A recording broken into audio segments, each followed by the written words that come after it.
So hi guys, welcome to my YouTube channel. Usapang utang naman to ang ating ibablog sa atin, no? Kasi karamihan talaga sa atin kapag sinabing utang talaga guys, makinig kayo.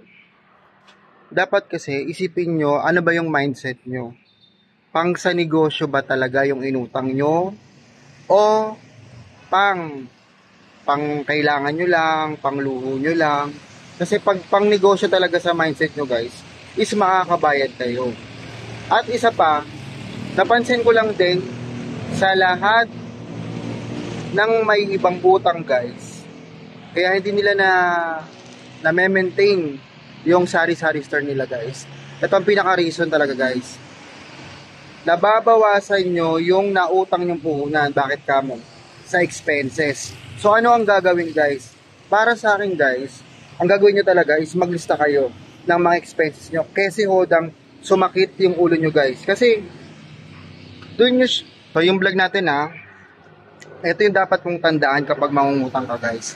So sa higit magdadalawang taon na akong may utang sa bangko. Isang taon na lang guys, matatapos na tayo sa ating utang. Diba? Ito yung mga sasabihin ko sa inyo based on my experience lang naman to guys. Yung mga pinagsasabi ko dito. Sarap. Chocolate.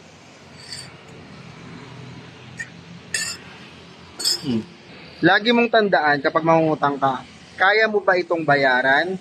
Kaya ba ng sari-sari store mo? Ilang taon ka na ba sa sari-sari store mo? Ayun yung mga tanong.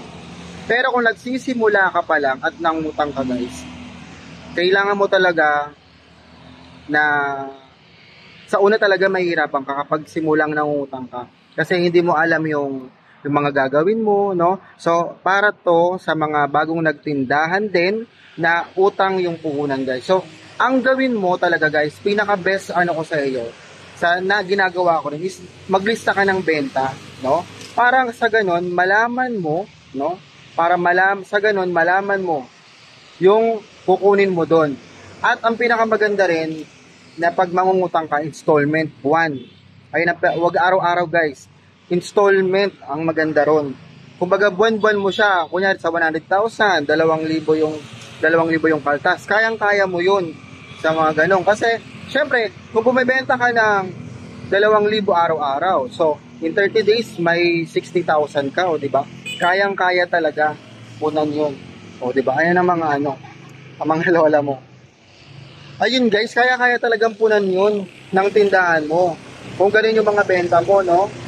Pero, kung nagsisimula ka pa nga lang, sabi ko sa iyo, alamin mo rin guys yung pwesto mo. Kung matao ba, highway ba, ayun. Ayun yung mga sinasabi ko guys kung bago ka pa lang mangungutang or matagal ka nang mangungutang. Pinaka-the best na gagawin mo talaga is maglista ka na expenses mo, no? Kasi hodang sumakit yung ulo mo para ngayon, males mo ngayon yung gastos mo. Kasi may mga bagay tayo na dapat na hindi natin binibili. Dapat yung kailangan lang talaga. At kukuha ka lang, no? Kasi ang pera talaga ng tindahan, guys, pera lang ng tindahan. Huwag mong papakialaman yan. Huwag mong papakialaman, lalong-lalo na utang yan, no? Yung isipin mo, ang hakdo ang isipin mo, hindi sa yung pera yon, pinahiram ka lang, no?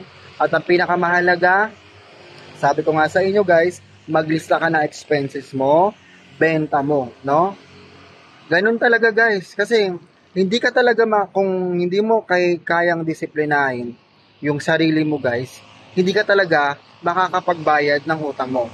At ang maganda naman dito guys, kahit na may utang ka, si bangko naman kasi, sila na yung lumalapit sa'yo para pautangin ka. At maganda ito, no? Maganda itong senaryo na to, kasi lahat naman ng mga mayayaman, may mga utang guys, no? Hindi maiiwasan yan. Kasi nga lang sila, yung mindset nila, yung utang nila guys, is pinagkakakitaan nila sa iba pang negosyo. Dapat ganun tayo mag-isip. Kasi hindi naturo sa ating mga Pilipino, no? Ito napansin ko hindi sa atin naturo hindi sa atin naturo mga kapwa nating Pilipino kung paano magnegosyo. Pero sa bagay, nasa sayo na rin yan kung gusto magnegosyo kasi iba-iba naman po tayo ng kapasidad pagdating sa pagninegosyo. May swerte sa negosyo, may malas sa negosyo. Pero guys, ito guys, kung gusto mo talagang umunlad yung negosyo mo, natututunan naman yan guys. Wala namang ginusto mo na hindi mo nakukuha. Like me, hindi ko naman talaga gusto tong negosyo na to. E, syempre, pinag-aralan ko. So, maganda rin pala yung kitaan. Pero nga lang, hindi ako makagalaw ng sobrang ayos or whatever kasi nga, utang yung aking puhunan.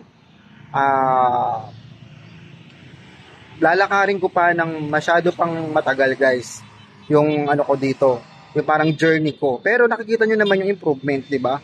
Ayun yung kahit may utang ka, basta alam mong budgetin yung pera mo, kahit may utang ka guys, basta alam mong budgetin yung pera mo, sakto yan. Basta lagi mong iisipin, kapag mangungutang ka, tutubo ba ako dito, no?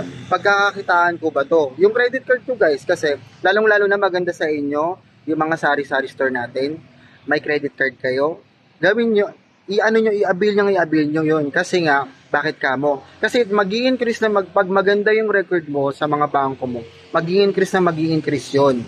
Magiging, kunyari, unang pahiram sa'yo, 55K, magiging 71K yan, 100K, patagal ng patagal guys. At ang kinagandahan dito guys, may mga points yung mga credit card na yan, no? So, nasa tao lang naman yan, nasa paggamit mo, no, ng pangungutang talaga. Pero yung mindset mo, pag binili mo ng luho, umutang ka, nako, ayun na.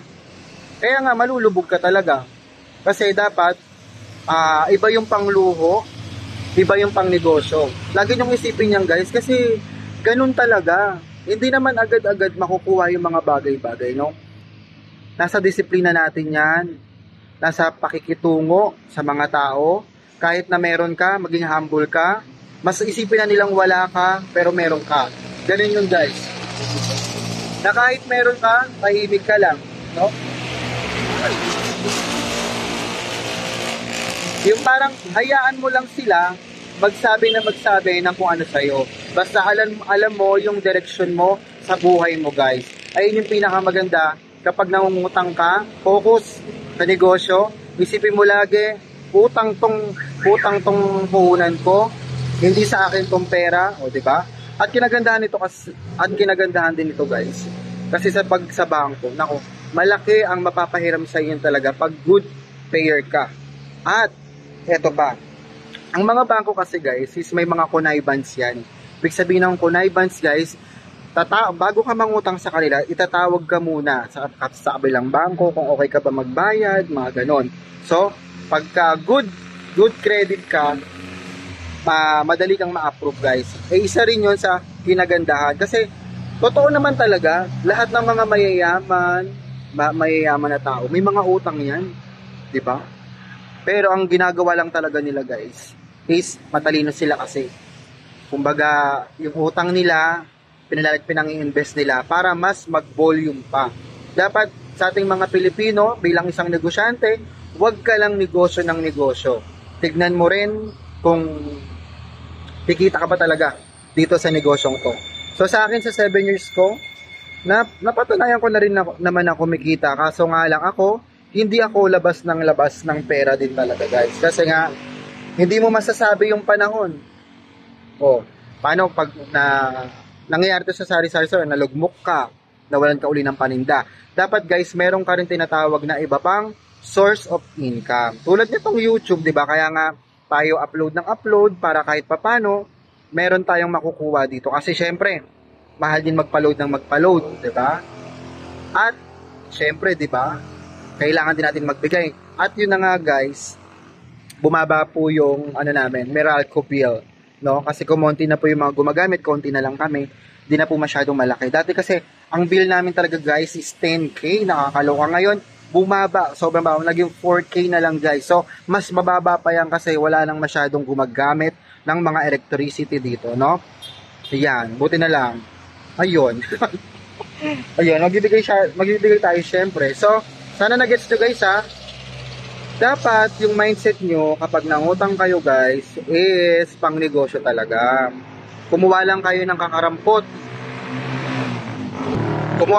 kakarampot, nakita doon guys. Pero hindi dinadown yung sarili mo, kailangan mo rin kasi guys ng pampering to yourself, no? Kapag alam mong merong kahit papano, meron ng panggala-gala, gumala ka kasi kailangan din natin ng magpahangin sa labas, kahit kape-kape sa labas. Ako nga dito, kape-kape sa labas, timpla-timpla lang, magkano to 10 pesos. So, eto guys lahat ng iniinom ko dito, kinukuha ko sa sari-sari, nakalista yan. Ayun. Kasi ganun talaga. Sa ibang negosyo nga mga kinuha mo nakalista di ba? Yun, manig lang talaga ang manood about business guys, no? So, abangan nyo pa ang mga discussion natin dito about utang kasi nga ako, tulad ko nangungutang ako. Hindi ko kinakahiyan nangungutang ako kasi nakakapagbayad tayo on time pa nga, di ba? Ayun guys. So, hanggang dito na lang guys at magbabantay pa ako hanggang umaga ako dito.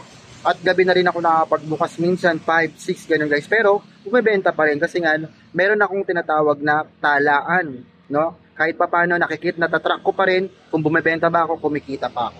So, hanggang dito na lang guys. Ito po si Madam Duday, ang Super Box ng Bayan. Please like, share, and subscribe my YouTube channel para updated ka sa mga bago kong video guys. Thank you for watching. Bye-bye!